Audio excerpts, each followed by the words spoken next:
Good day everyone and welcome back to my channel. We have a mix of teases and official announcements for today's video. Hope you can leave a like and subscribe for more gaming content as it helps out this channel a lot. For our first story, Square-Enix has big plans this 2022 for their Final Fantasy franchise. The anniversary event celebrates Final Fantasy on its 35th year and other key celebrations for their different games in the franchise, such as the 25th year for Final Fantasy VII. The 1997 mainline entry is known today as one of the most important and memorable games to have ever been created. Last 2020, a remake was released, and the remake's co-director teased an announcement for the anniversary of the original game next month. Square-Enix will release their plans for the rest of 2022, which will revolve around the franchise's 35th anniversary. The event will include the recently launched Stranger of Paradise Final Fantasy Origin, which is an adventure expounding on the very first game in the series. Square-Enix continues its massive support for MMORPG Final Fantasy XIV, which gathered critical acclaims, and now being developed the next mainline game, which is Final Fantasy XVI. FF7 Remake's co-director Tetsuya Nomura recently hinted during a live stream for the handheld mobile game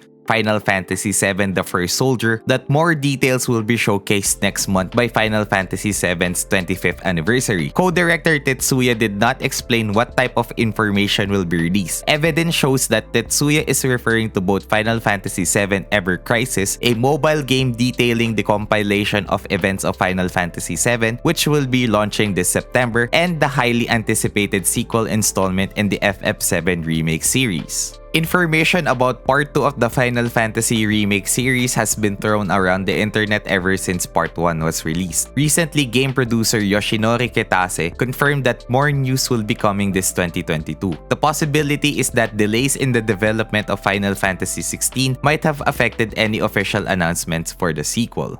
The next story talks about God of War Ragnarok. Throughout the years 2021 and 2022, multiple games have been delayed due to the ongoing pandemic. Now, fans are worried that God of War Ragnarok will be delayed into 2023 despite hints and confirmations from the devs that the game will be released this year. Now, recently, Sony Santa Monica has shown their accessibility features for the upcoming game. In the latest PlayStation blog post, lead UX designer Mila Pavlin detailed what players can adjust to tailor-fit their experience as well as redesign the UI for more flexibility and readability. The team even rebuilt the controller mapping from scratch. Players eager to immerse themselves for a customizable experience is presented with God of War Ragnarok's 60 different accessibility features which can be altered. The specific features that were only available to God of War on PC had been added to Ragnarok, which are block style, aim style, auto sprint, and even options to reduce motion sickness. Readability for subtitles and captions have been enhanced to enable adjustable text sizes and even text colors. Sounds from in-game can also be included to appear as text, and speaker names can be shown or hidden. Captions can be maximized through means of assisting in serious gameplay situations as well as giving out details for puzzles and narrative understanding. Players can adjust the text and icons in the scaling options. They can also change colors in high contrast mode, placing colors to specific in-game targets, characters, enemies, and more. Another option is desaturating the background as to help look for items, loot, special effects, and making characters more visible.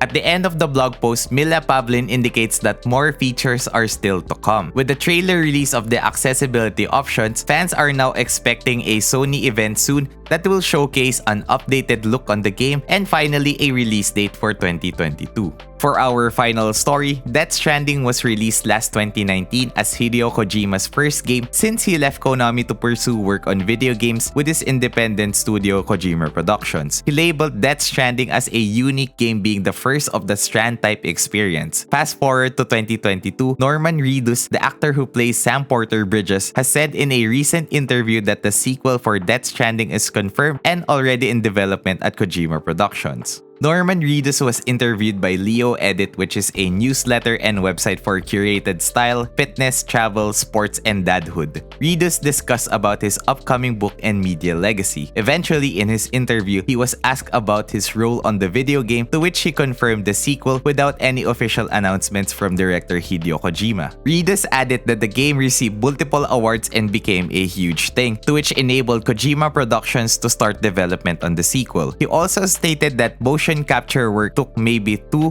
or 3 years to finish. Moving forward, the game studio would use existing assets, then revamp and update them in order to give players a new feel and experience, and could possibly lessen the time and resources needed to finish the game. The release of Death Stranding Director's Cut adds new content and missions for PlayStation 5 and PC users, as well as updated graphics to boast the power of the current gen hardware. With the new features added, players will definitely want more for the sequel. The introduction of the Strand type of gameplay mechanics will enable Hideo Kojima and his team to play around and introduce new ideas for innovation that will make the Death Stranding sequel another unforgettable experience. And that is it for today's video. Thank you guys for watching. Will Square-Enix reveal Final Fantasy VII Remake Part 2 next month? Is God of War Ragnarok releasing this holiday 2022? And when will Kojima show Death Stranding 2 to the world? Let me know about your thoughts on the comment section down below, and I will see you all soon.